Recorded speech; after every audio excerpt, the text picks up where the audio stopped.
The 4th of July fireworks lit the night sky. But for one man, the bursts weren't celebrations. They were war. He froze, trembling, breath shallow as panic gripped him. He thought he'd drown in silence, until the roar of Harleys cut through, carrying a brotherhood that refused to leave him behind. Before we start this story, tell us, where in the world are you watching from? Also, please subscribe to the channel. It will help us to bring you more inspiring stories every day. The small town of Ash Hollow lay quiet beneath the ridge, its streets lined with shuttered shops and weathered barns. Micah Slater, 38, sat on the porch of his crumbling farmhouse, a cigarette burning low between his fingers. His eyes were hollow, shoulders tense, as if carrying a weight no one else could see.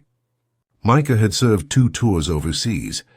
He'd come back with scars no one spoke of, the kind that lived in silence and shook him awake at night. Most days he worked odd jobs around town, but every evening ended the same, with whiskey, trembling hands, and the hum of memories he couldn't escape. On the 4th of July, the sky erupted in fireworks. To children, it was joy. To Micah, it was war all over again. He crouched low, hands over his ears, breath ragged. No one saw him, no one cared, or so he thought, until the distant growl of motorcycles rumbled down Main Street. The Harleys rolled past in a thunderous line, chrome glinting beneath bursts of color. They didn't look back, but Micah felt something in their sound, steady, strong, unflinching. Later that night, when the echoes of fireworks still rattled his chest, a single bike turned up his dirt drive. Its headlight cut through the dark, revealing a rider in a worn leather vest. Ronan Keene, mid-40s, carried a presence like stone, quiet but unmovable. He killed the engine, pulling off his helmet. "You all right?" he asked, voice low. Micah stiffened, embarrassed. "Just loud noises." Ronan nodded slowly, like a man who understood more than he said. "We've got a ride tomorrow. Chapter meets at the old quarry. If you feel like getting out of your head, come find us." Then he left, the sound of his Harley fading into the night. Micah stood in the dark, cigarette forgotten, heart pounding. For the first time in years, he had been invited. The next morning, Micah stared at his old bike, a 1976 Shovelhead Harley covered in dust, tires cracked, gas tank rusted. It hadn't roared since before deployment. He ran his hand across the seat, memories flickering of long rides before war, before nightmares. With trembling hands, he began to work. Grease stained his palms, bolts groaned loose, the smell of oil filling the shed. Hours passed, but for once his mind was quiet. Just him and the machine, broken in ways he understood. By dusk, the bike coughed to life, sputtering but alive. The rumble vibrated through his bones, steadying his breath. Sadie, his neighbor's daughter, peeked over the fence, clapping. "You fixed it!" she chirped. Micah smiled faintly, his first smile in weeks. That night he lay in bed, staring at the ceiling, the sound of the engine still humming in his ears. Tomorrow he'd ride, and maybe, just maybe, he'd find a reason to keep going. The quarry sat on the edge of Ash Hollow, a hollowed scar of stone where echoes lingered. Micah pulled up, his bike rattling but steady. A dozen Harleys were already there, lined in formation like steel guardians. Men in leather vests turned as he rolled in. Their patches bore the words Hell's Angels, Iron Valley Chapter. The air was heavy with smoke, laughter, and stories carved in scars. Micah hesitated, but Ronan waved him over. "Good to see you made it." Introductions followed, Cole Wrench Maddox, hands always busy with tools. Ezra Hawk Malone, sharp-eyed, carrying the weight of old battles, and others whose names felt like nicknames, but carried history. They didn't ask questions. They didn't pity. They just made space for him by the fire, sliding over a plate of barbecue and a cold beer. For the first time in years, Micah didn't feel studied or broken.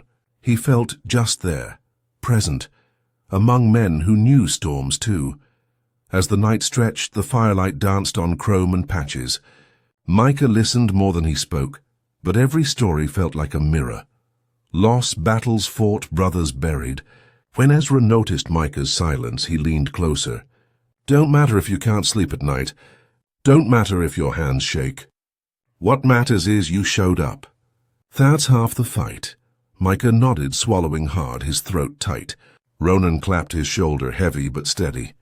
Tomorrow morning we ride. 30 miles out, through the ridge. No talking, just the road. You coming? Micah hesitated, fear gnawing, but then he pictured his shovelhead alive again, waiting. Yeah, he whispered. A murmur of approval rippled through the circle. Later, as he rode home under a canopy of stars, Micah realized something had shifted. The war inside him wasn't gone, but for the first time in years, it didn't feel like he was fighting it alone. Dawn broke cold over Ash Hollow, mist rising from the fields. Micah strapped on his old helmet, hands trembling. His shovelhead rumbled to life, louder than he remembered, shaking the walls of his shed. He rode toward the quarry, heart hammering. When he arrived, the angels were already lined up, chrome flashing in the pale light.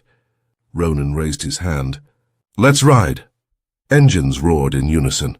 They thundered out of town, down twisting ridge roads, through valleys still wet with morning dew.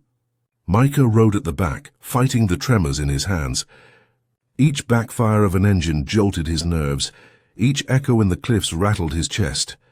But the steady hum of bikes around him anchored him, their formation like a shield. Mile by mile, the panic eased. The road stretched ahead, wide and endless. For the first time in years, Micah wasn't running from ghosts. He was riding with something bigger than fear. The group stopped at a clearing high above the valley. The horizon spread wide, sun spilling gold across pine forests. The men dismounted, lighting cigarettes, passing water bottles, their laughter carried by the wind. Micah stood back, breathing heavy, trying to steady himself. Ronan walked over, handing him a flask. You held steady, he said. Micah shook his head. I nearly lost it. Ronan took a slow drag, exhaling. Nearly don't matter. What matters is you stayed on. Micah sat on a boulder, staring at the horizon. For years he'd felt trapped inside invisible walls, unable to step beyond his fear. Now the open road stretched like a promise. Ezra Hawk Malone dropped beside him, scars on his arms catching the light. I used to wake up screaming, Hawk said casually. Road fixed me. Not all at once, but enough. Micah nodded, something loosening in his chest. For the first time he believed maybe healing was possible. They rode again, deeper into the ridge. Micah felt every vibration of the bike echo through his bones, steadying him. The road curved sharp, cutting through a canyon. A truck backfired nearby, the sound cracking like gunfire. Micah's breath hitched, his vision blurred. Hands shook against the handlebars. The world tilted. But before panic could swallow him, Iron Valley's formation closed around him. Crow to his left, Iron Hand to his right. Ronan ahead, all steady, unflinching. They boxed him in, their engines drowning the echoes. Ronan raised his fist, signaling a slow roll. They moved together, patient like a shield of steel. Micah's breath steadied, sweat cooling on his skin. When they pulled into a roadside diner minutes later, he collapsed against the bike, chest heaving. Ronan crouched. You don't fight this alone, he said firmly. Micah nodded, tears stinging. For once the panic had passed without breaking him. Not because he was stronger, because he wasn't left behind. Inside the diner, the air smelled of coffee and frying bacon. Locals stared at the angels filling booths, leather vests creaking, tattoos catching the light. Micah sat at the end, quiet, trying to slow his heartbeat. A waitress placed a plate of pancakes in front of him, her eyes soft. First ride? She asked gently. Micah managed a small smile. Yeah. The men around him swapped stories. Wrecks survived, roads conquered, nights spent under endless skies. Micah listened, feeling pieces of himself stitch back together. Ezra leaned over. You still shaking? Micah nodded slightly. Ezra smirked. Good. Means you ain't numb. Numb's worse. Micah let that sink in, chewing slowly. He realized he hadn't eaten with anyone in months, hadn't laughed at a joke, hadn't been seen. And now, surrounded by outlaws the town feared, he felt safer than he ever had in silence. Brotherhood, he realized, wasn't soft. It was steel, forged in scars and storms. The ride back to Ash Hollow felt different. Micah no longer lagged at the rear. He rode mid-pack, the wind pulling tears from his eyes. As the town came into view, he noticed people pausing, watching the convoy thunder past. Some looked away in fear, others in quiet awe. For Micah, their eyes didn't matter. What mattered was the rhythm of his bike, the roar of engines and the silent vow of the men around him. At his farmhouse, the Angels pulled to a stop. Ronan dismounted, handing Micah a worn patch stitched with the chapter's insignia. "You're not a member," he said. "Not yet. But you ride with us now. When you need the road, it's yours." Micah stared at the patch, throat tight. He hadn't felt part of anything since the military. Tonight he pinned it to his jacket. For the first time since coming home from war, he felt like he belonged somewhere. Weeks passed and the rides became routine. Each mile steadied Micah's breathing. Each roar of engines silenced the echoes of war. But nights were still cruel. One evening, fireworks from a nearby wedding cracked the air. Micah jolted awake, drenched in sweat, heart pounding. He stumbled outside, fists clenched, mind spiraling back into the desert. His bike sat in the shed, silent. He collapsed against it, sobbing into the cold steel. Hours later, headlights swept across the yard. Ronan's Harley idled at the gate. He said nothing at first, just lit a cigarette, letting silence do the work. Finally, he murmured, "The ghosts don't go easy. But they go quieter when you don't face 'em alone." Micah wiped his face, ashamed. "So I'm broken, man." Ronan's eyes held steady. "So are we. That's why we ride. Broken together is stronger than broken alone." Micah inhaled, shaky, nodding. That night he didn't drink to sleep. He waited for dawn because dawn meant riding. The next morning Micah showed up at the quarry, exhausted but determined. The Angels didn't pry, they just made room. Ezra handed him a coffee, muttering, "Tough nights make tougher mornings." The group rode out, heading toward the cliffs overlooking Iron Valley Gorge. The ride was brutal, sharp winds, long stretches of gravel, but Micah leaned into it, sweat mixing with grit. At the overlook he stood with the others, staring down at the river raging below. Ronan placed a hand on his shoulder. "When the war screams, let the road answer louder."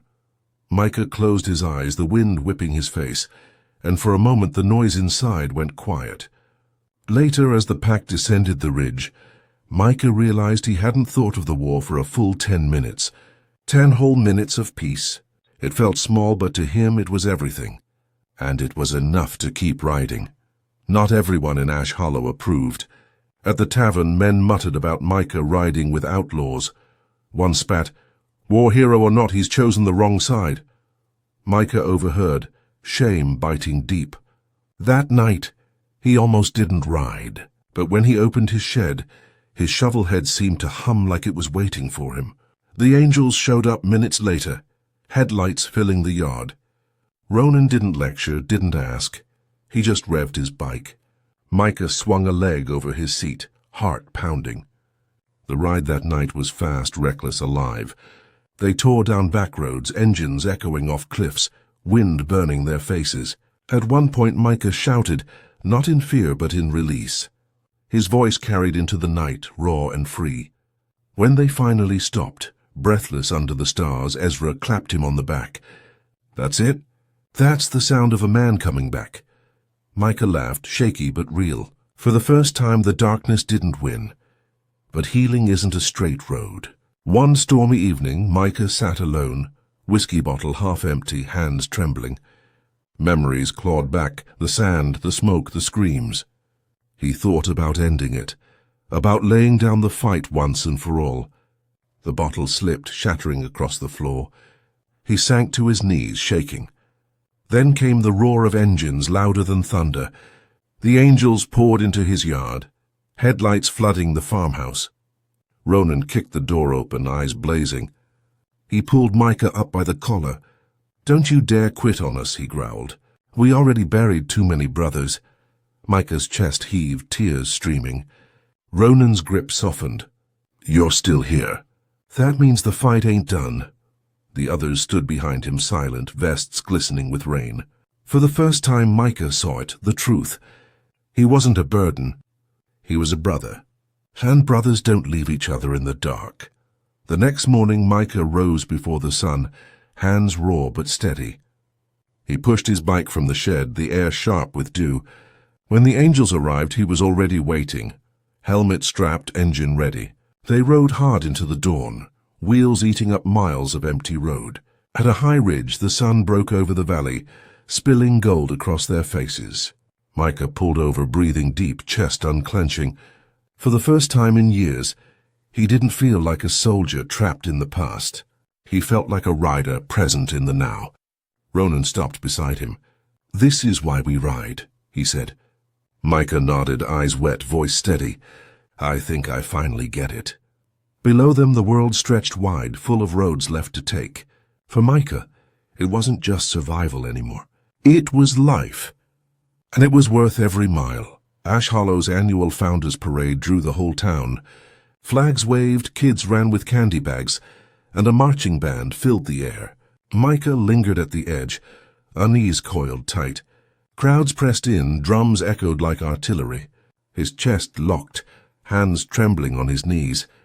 Just as panic threatened, the ground shook with a different rhythm. Harleys. The Iron Valley chapter rode slowly through Main Street, vests glinting under the sun. Children cheered. Mothers clutched their kids, half in fear, half in awe. Micah watched, breath caught as Ronan slowed his Harley, nodding once. The gesture was small, but it said everything. Breathe. You're not alone. Micah inhaled deep, steadying himself. The panic didn't vanish, but it loosened. For the first time, he didn't flee the crowd. He stayed, anchored by the thunder of steel horses rolling past.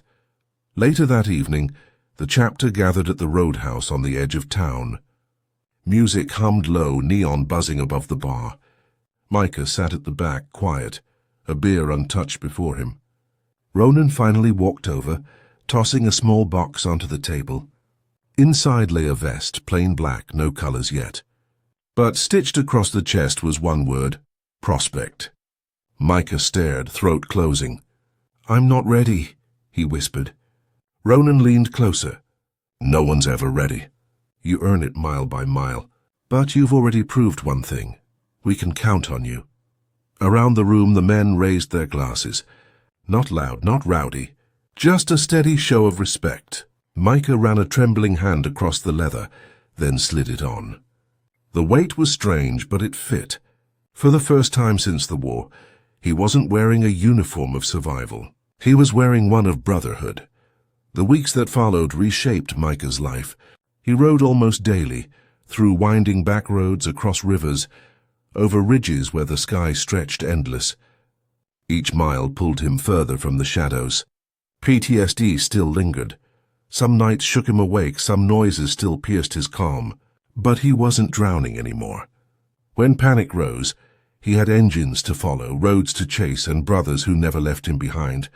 Sadie, the neighbor's daughter, waved every time the pack thundered past her fence, shouting, "There goes Micah the rider." The nickname stuck. For the first time, people in Ash Hollow weren't whispering about the broken veteran. They were talking about the man who rode with angels. Micah's posture straightened, his eyes clearer. The weight hadn't vanished, but he'd learned how to carry it, on two wheels with leather at his back and loyalty at his side. One late ride stretched into night. The pack stopped on a ridge overlooking the valley, stars spilling endless above them. The men lit a fire, stories circling like smoke. Micah sat quiet until Ezra nudged him. "Your turn." Micah hesitated, then spoke of the desert, the nights he thought he wouldn't come home, the mornings he wished he hadn't. His voice cracked, but no one looked away. They listened. And when he finished, Ronan raised his glass. To Micah, he rode through fire. "And now he rides with us." The men echoed the toast, glasses clinking. Micah's chest swelled, not with pride, but with release. The burden didn't feel as heavy anymore. The ghosts were still there, but they no longer spoke louder than the roar of his Harley. For the first time, his story wasn't just pain. It was survival. And it was heard. Spring dawned warm over Ash Hollow. Micah rode at the heart of the formation now, his shovelhead humming steady, prospect vest catching the sun. The town still held mixed opinions, but Micah didn't care. He had purpose. He had a reason to wake, a reason to ride. At the farmhouse, Sadie waved as the Harleys thundered past. Micah lifted his hands, smiling. Behind him, the pack followed, chrome flashing, engines steady as heartbeat. For years, PTSD had chained him to silence and shadows. Now the road stretched wide, endless, full of miles yet to ride. The war hadn't won. The darkness hadn't claimed him. Brotherhood had. And in the roar of Harleys, Micah found what he thought he'd lost forever. Peace. Sometimes the loudest healing comes not from silence, but from engines roaring through the night. Micah's story reminds us, no matter how broken you feel, the right road and the right people can carry you home. If this touched your heart, subscribe, like, and tap the bell for more stories of resilience.